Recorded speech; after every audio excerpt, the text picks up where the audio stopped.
My name is Charlotte Miller. I am 34 years old, and right now I am sitting in divorce court watching my husband sign the papers that will officially end our marriage. He leans back in his chair, a quiet laugh slipping from his mouth like he just won the final round of some cruel game.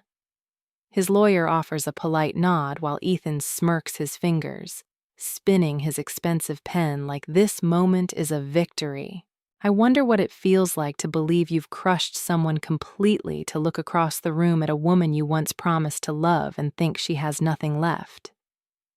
Ethan seems pretty comfortable in that belief. He's never seen me as anything but the small-town girl who stumbled into his world, someone who was always supposed to be grateful for what he provided. He thinks I'm walking away empty, like I should be thankful he's offering me the scraps from the life he built. I sit quietly, watching him, feeling the weight of the past years pressing against my chest. I trace the edges of the court documents, feeling the texture of the paper beneath my fingertips, wondering if he ever thought I'd fight back. Probably not. In his mind, I was always the one who should surrender first. I remember when he used to call me his lucky charm, like I was some decoration he could place on a shelf, shiny enough to impress, but quiet enough to never question him. The judge clears her throat, and Ethan's eyes flick toward her, still gleaming with that easy confidence. He's eager to sign, eager to move on, eager to return to his life without me slowing him down. I lean back in my chair and wait, listening to the quiet shuffle of papers as the judge prepares to move forward. My lawyer sits beside me, steady and calm, her folder packed with the documents we've been waiting to reveal. Ethan taps his pen against the table, clearly amused, like this is some drawn-out inconvenience. He doesn't know what's coming. He thinks he holds all the power. I wonder if he can sense the moment starting to shift, if he can feel the floor trembling just a little under his perfect shoes. Probably not. He has always been too proud to notice when the ground beneath him starts to crack. It's almost funny sitting here letting him enjoy his final moments of control. He thinks I'm the story's ending, the discarded piece, the one who gets left behind. He has no idea I've been building something in the background, something that will knock the wind right out of him when the truth comes to light. I imagine the exact second when the judge reads my financial statement aloud, when the numbers tumble from her lips and wipe the smirk off Ethan's face. I want to savor that second. I want to remember every detail of how it feels when a man who thought he had all the answers suddenly realizes he's been asking the wrong questions all along. I know I should be angry, and I am. But there's also a strange comfort in knowing I no longer have to prove my worth to him. The numbers will do it for me.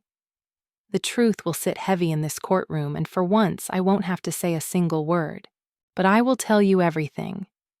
I will tell you how I went from the woman Ethan thought he controlled to the one he never saw coming. I will tell you how I quietly, carefully, and relentlessly built my own empire, while he was too busy chasing something he didn't deserve. Stay with me. There's a lot you need to hear. I was 24 when I packed everything I owned into the back seat of my old sedan and left Ohio behind.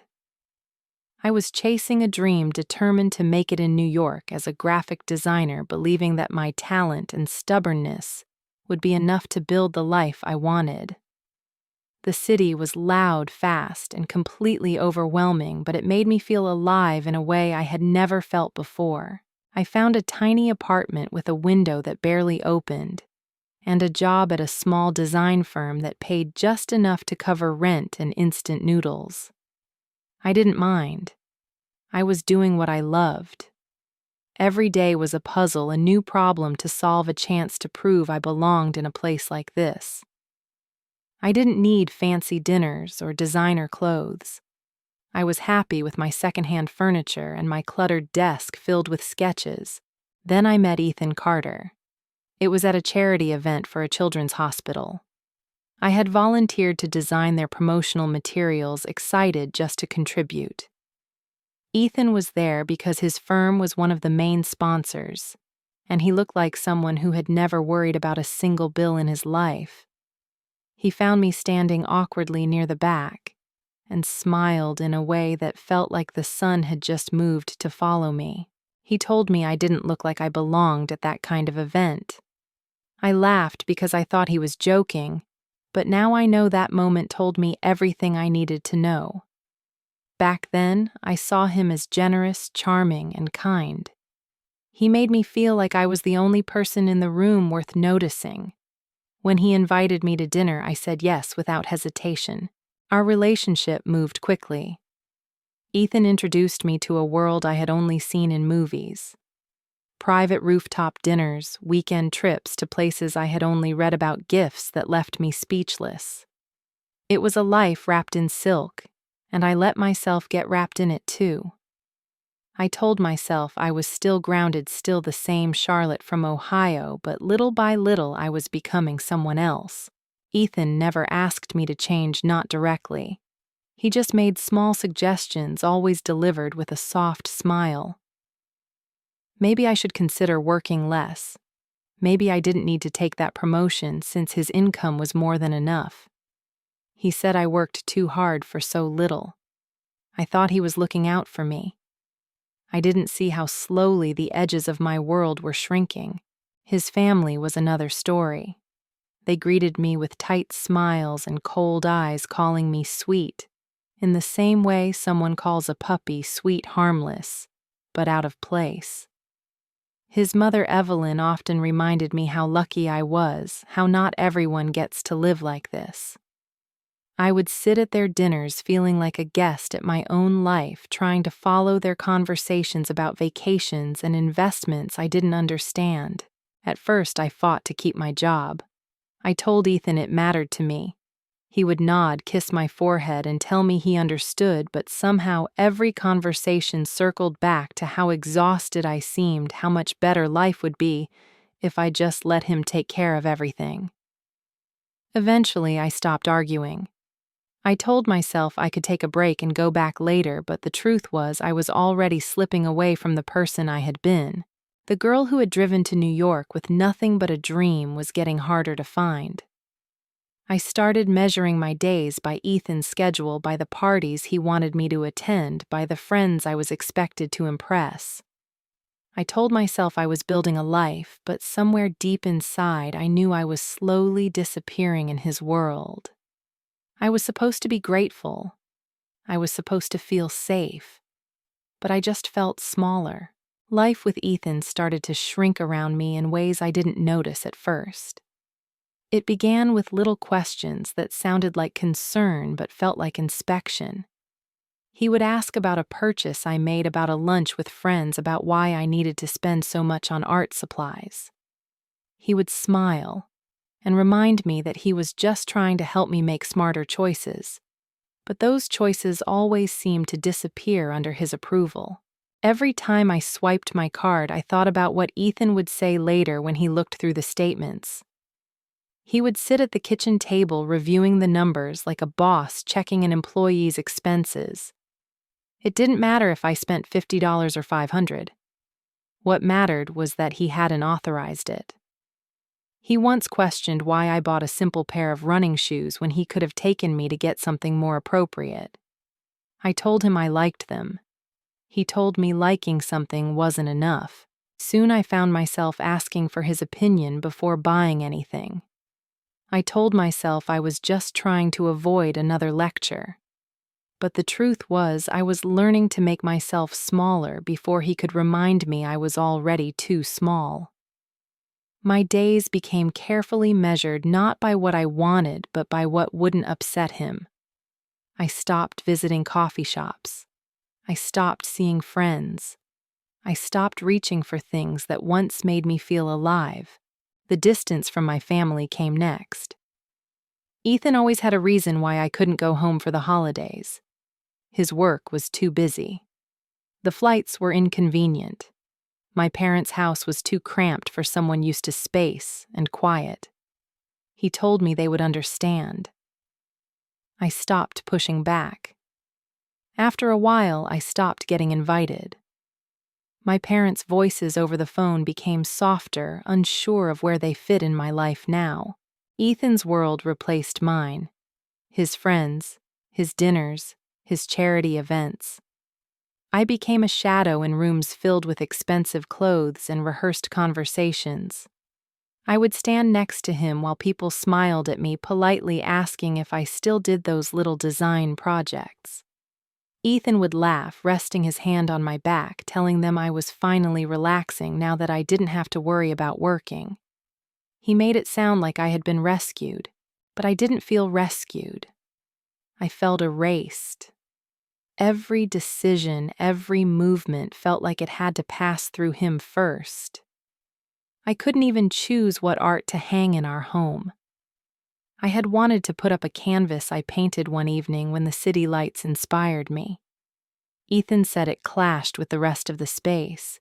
He had a decorator come in and select something neutral, something that fit his vision. I remember quietly wrapping my painting in brown paper and tucking it into a closet. I started to lose my words around him.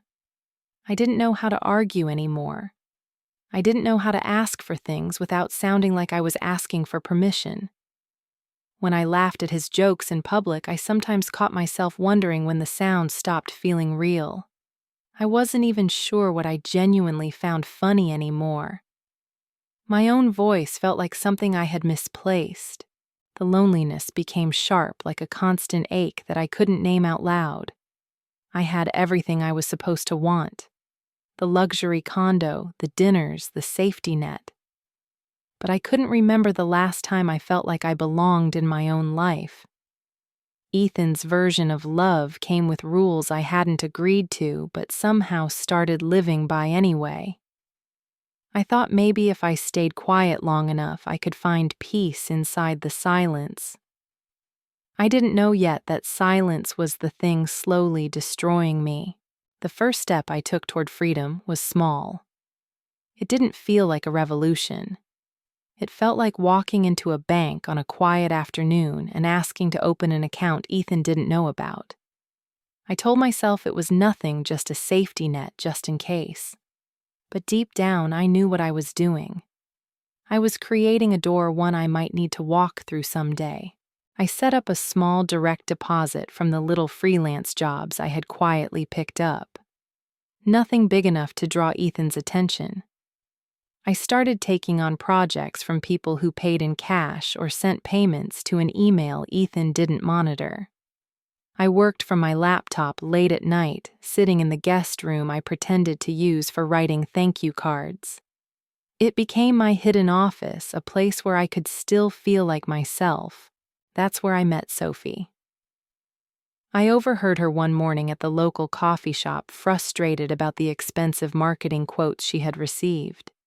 She owned a bakery just a few blocks away and worried she would lose everything to larger chain stores. I introduced myself, offered to help, and she agreed mostly because she didn't have many options left.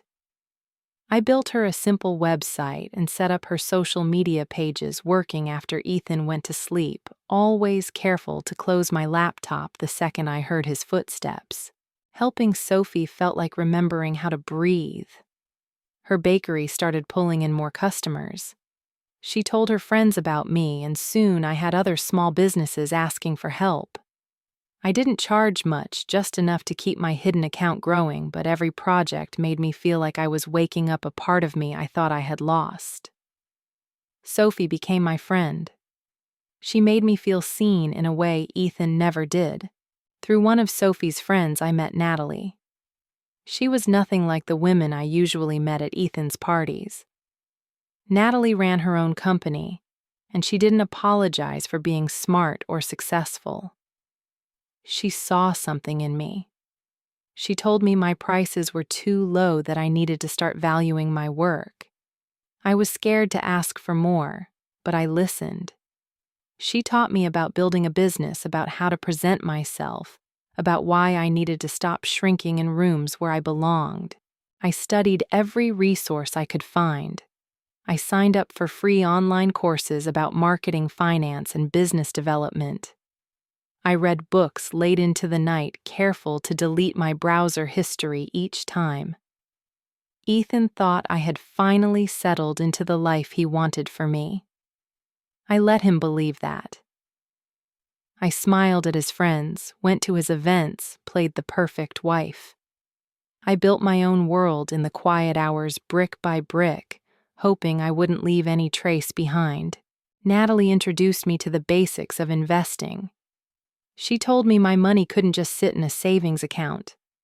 I started small, putting a little into tech stocks, always moving carefully, always making sure Ethan couldn't see the transfers. It was like planting seeds in a garden I couldn't visit in daylight. The more I learned, the more I realized how much I had been told to fear risks I could actually manage. My confidence grew, but so did the fear. Every client call, every email, every dollar that landed in my secret account felt like a gamble. I double-checked every folder I closed, every password I used, terrified that Ethan would find out and tear it all apart. But I couldn't stop. I had finally found something that was mine. I wasn't going to give it up. The nights when Ethan worked late became my sanctuary. I would sit in the guest room, the soft hum of my laptop the only sound, and feel a pulse of excitement I hadn't felt in years. I didn't know yet where it would all lead, but I knew I was no longer trapped in the life he had written for me. I was writing something new, even if I still had to write it in secret. I had suspected it for weeks, but the confirmation came on a Thursday night at 20:45. I watched Ethan's familiar BMW pull into the parking lot of an upscale restaurant he suddenly started frequenting. I parked across the street, my hands cold against the steering wheel, waiting for the woman I already feared was real. 10 minutes later, a silver car arrived, and Vanessa stepped out, her movements easy, her smile too comfortable for someone meeting a colleague. I had seen her before, heard her name slip casually into Ethan's conversations. She wore the kind of dress Ethan always said I should try, something sleek, something bold, something that didn't look like me. I stayed in my car for a long time, watching them walk into the restaurant, his hand settling low on her back like he had done to me when we first met. My stomach tightened, but my hands didn't shake. I wasn't even sure what I expected to feel. I thought I might fall apart, but instead I sat there calm, like I had known all along that this was coming. At 21:30, I walked into the restaurant. I asked the hostess for a table near the back and was seated just a few rows from where Ethan and Vanessa sat, leaning into each other, their conversation easy, their laughter soft but careless. He hadn't even bothered to choose a discreet place. His head tilted back as he laughed, his fingers trailing over Vanessa's wrist like I had already been erased. I stood beside their table, waiting for Ethan to notice me. His smile faltered when his eyes met mine, confusion flickering for only a second before his face settled into practiced charm. Vanessa's hand dropped to her lap, her voice caught in her throat. I let the silence press against him until he finally spoke. He told me it wasn't what it looked like. He said I was overreacting. Then, without hesitation, he told me maybe this had been inevitable. He said I had changed. I had become dull-focused on small things, on silly hobbies. He said I had lost my spark, that I had stopped being interesting. He said maybe Vanessa reminded him of something exciting. I stood there and listened, feeling something inside me break, but not in the way I expected. It didn't shatter. It didn't explode. It settled into something cold and sharp. I told him I understood. I told him I wouldn't make this hard. I told him I would let him have what he wanted. His relief was almost comical. He thought he had won. He thought he had cleared the board, that I would walk away quietly, maybe even thankful for whatever crumbs he planned to offer. He said he wanted a clean break, that we could keep it civil, that I should be reasonable. I told him I would be more than reasonable. I promised I wouldn't fight him. I watched him smile again, the same arrogant curve of his mouth that had once pulled me in. I let him believe I was still that girl, still small, still afraid to be alone. I let him believe he had beaten me, but as I walked away from their table, I knew exactly what I needed to do next. I wasn't going to cry in parking lots or plead in courtrooms. I was going to prepare. I was going to move carefully, gathering every document, every detail, every quiet piece of power he thought I would never understand. I would let him set the terms of the divorce. Let him send his lawyer with his generous offers. Let him believe I would accept whatever he decided I deserved. I would nod, smile, keep playing the part he still thought I belonged to. He didn't know that I had already built something he couldn't touch. He didn't know I was walking toward the life I had built for myself while he was busy building a lie. I left the restaurant that night at 22:10. I didn't look back. There was nothing behind me worth keeping. The morning of the trial, Ethan arrived at the courthouse at 08:30 looking like he had already won. His suit was perfectly tailored. His watch caught the light, and he walked with the easy confidence of a man who believed the story was already written in his favor. He greeted his lawyer with a firm handshake and a quiet laugh, barely glancing in my direction. I sat across from him, calm and steady, my lawyer's file resting quietly on the table between us. Ethan didn't see me. He saw the version of me he had created, the quiet wife who didn't understand how things worked, the woman who wouldn't dare stand up to him. I let him hold on to that belief a little longer. When the judge entered at 09:00, Ethan's lawyer started with a polished statement. He painted Ethan as the supportive husband, the one who provided, the one who offered a generous settlement that I was foolishly refusing. He emphasized that I had no substantial income, no independent assets, that I was clinging to a lifestyle Ethan had funded. His words filled the room, carefully constructed, coldly delivered. My lawyer didn't interrupt. She waited until the judge asked for our response. She rose slowly, her voice measured, her hands steady as she began to reveal what Ethan had worked so hard to hide. She presented financial records Ethan failed to disclose, accounts he had tucked away, assets he claimed were separate, but had been used to support our lifestyle. The numbers landed like quiet punches. At 09:30, Ethan's smile began to slip. His lawyer shuffled through papers, whispering fast and low, but the damage was done. My lawyer moved on to emails and messages that detailed Ethan's pattern of financial control, his dismissive words, his constant efforts to make me feel small. The judge listened carefully, her gaze shifting to Ethan more than once, her patience thinning with every uncovered detail. Then came the moment we had prepared for. My lawyer submitted a sealed folder to the court at 09:50 requesting that the judge review my complete financial disclosure. I watched Ethan lean back in his chair, arms crossed, still convinced I was bluffing. He didn't even bother to look concerned. The judge opened the file, her expression calm but focused as she read. My company's valuation was listed in bold, followed by the detailed investment portfolio and property records. The silence in the room stretched as the judge flipped through each page, her eyebrows lifting slightly at the numbers. When she finally looked up, she read the summary aloud. At 10:05, Ethan finally understood. His head snapped toward me, his eyes wide, his mouth parting like he couldn't find the right words. He leaned toward his lawyer, but the man had no answers. The assets I had quietly built were worth millions. My business had thrived in the shadows he never thought to check. My investments had grown beyond what he could grasp. Ethan's voice cracked when he objected. He said the assets should be split, that they were acquired during the marriage.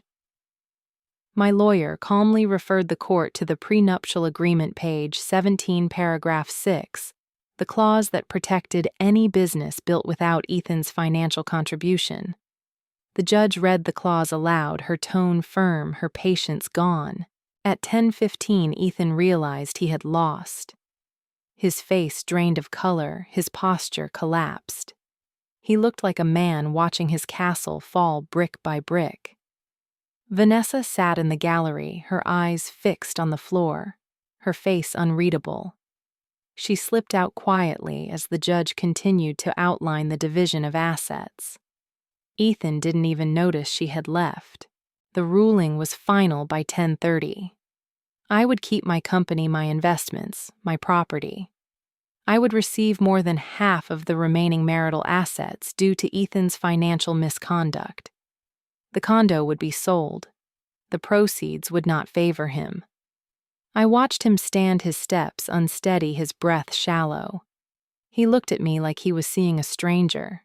He said I had planned this all along. I didn't answer. I didn't need to.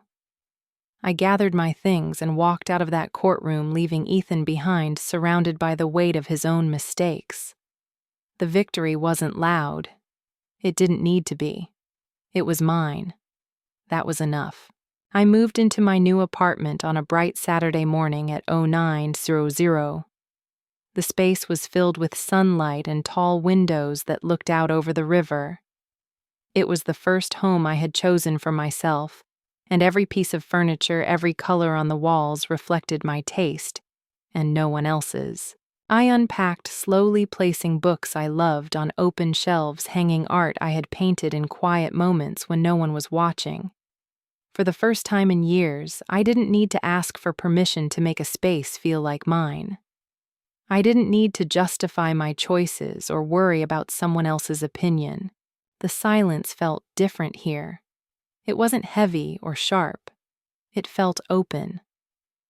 I would sit on the couch in the mornings, drinking coffee by the window, and realize I didn't have to explain where I was going or why I bought the coffee table I liked. I could breathe fully and freely. My company grew quickly after the trial.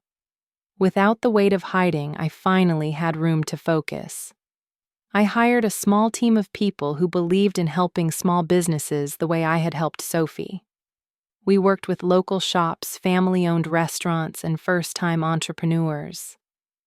I loved watching their success stories unfold, knowing I had helped them build something real.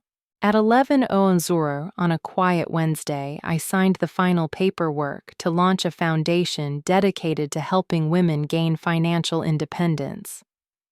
I named it after my mother, who once told me that freedom isn't something you wait for.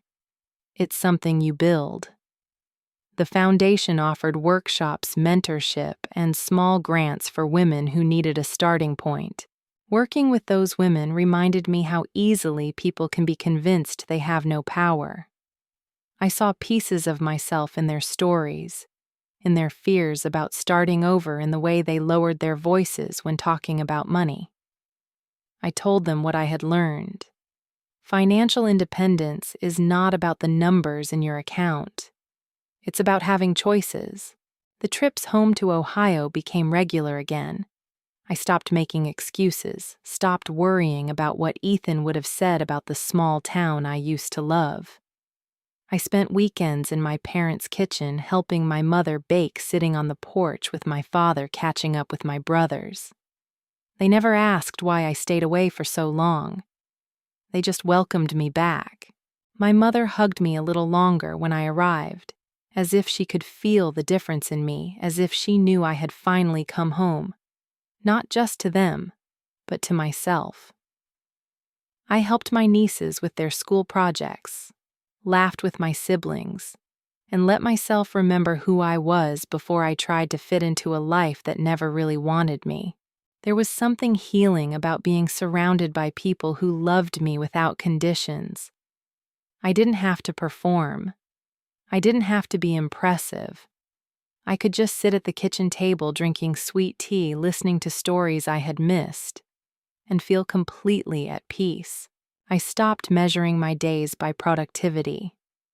I learned to be still, to enjoy simple moments, to choose things because they made me happy, not because they made me look successful. I bought flowers for my apartment because I liked how they looked by the window. I took long walks without checking the time. I listened to music I used to love. The freedom wasn't loud. It settled in quietly, like sunlight slowly filling a room. I didn't feel the need to prove anything anymore. I didn't need anyone else's approval to know I had built something strong, something I could trust. For the first time in years, my life felt like it belonged to me. It had been a year since the trial when I saw Ethan again. It was 1915 on a Friday evening at a charity event for small businesses, one I had been invited to as a guest speaker. The room was full of new faces, people I had met through my work, people who respected me for what I had built. Ethan appeared just as I finished a conversation with a local shop owner. He looked thinner, a little older, but still dressed like the man who believed he belonged in every room. I noticed the hesitation in his steps, the way he paused before approaching, like he wasn't sure if I would acknowledge him. He told me he had heard about my company's growth, about the foundation, about the work I was doing across the city. His voice carried something softer than I remembered, something that wasn't quite confidence anymore. He said maybe he had underestimated me. He said maybe we had been too quick to end things. I listened quietly, letting his words settle without rushing to fill the silence. I didn't feel the familiar tightness in my chest. I didn't feel the old pull toward him. I only felt a distant kindness for someone I had once loved, someone I no longer needed in my life. He said we made a good team once. He wondered if maybe we could find a way to start again now that we both knew what we were capable of. His eyes searched for a door I had already closed. He didn't know that I had sealed it a long time ago. I told him I wished him well. I told him I didn't carry anger anymore. I told him I had forgiven him because carrying that weight would have only kept me tied to a story I had outgrown. But forgiveness didn't mean stepping back into something that no longer fit. I could see the disappointment flicker across his face. He had expected me to be the same. He had expected that success might have changed my bank account, but not my heart. He didn't realize that the quiet freedom I had built meant I would never again trade my peace for someone else's attention. He asked if I was seeing anyone. I smiled and said I was learning to be comfortable on my own. That for now I was focusing on the life I had built and the people who supported it. His shoulders dropped like he didn't quite know what to do with that answer. I thanked him for coming and gently excused myself. I didn't need to linger. I didn't need to prove anything. As I walked away, I felt steady, like I was standing on ground I had built with my own hands. At 20 Soirs, I stepped out onto the balcony overlooking the river. The city lights shimmered against the water, and the quiet wrapped around me like a soft blanket. I thought about how far I had come, about how hard it had been to leave the life I thought I wanted. I thought about the girl who had once asked for permission to dream. I realized I no longer needed anyone to tell me I was worthy. I no longer chased approval from people who measured love by control. My story belonged to me now, fully and without apology. The wind was cool against my skin as I leaned on the railing, watching the reflections ripple in the water below. I was no longer waiting for someone to choose me. I had already chosen myself. That was the ending I never knew I needed. Not loud, not dramatic, just quiet and real. I had found peace, and I was never giving it back.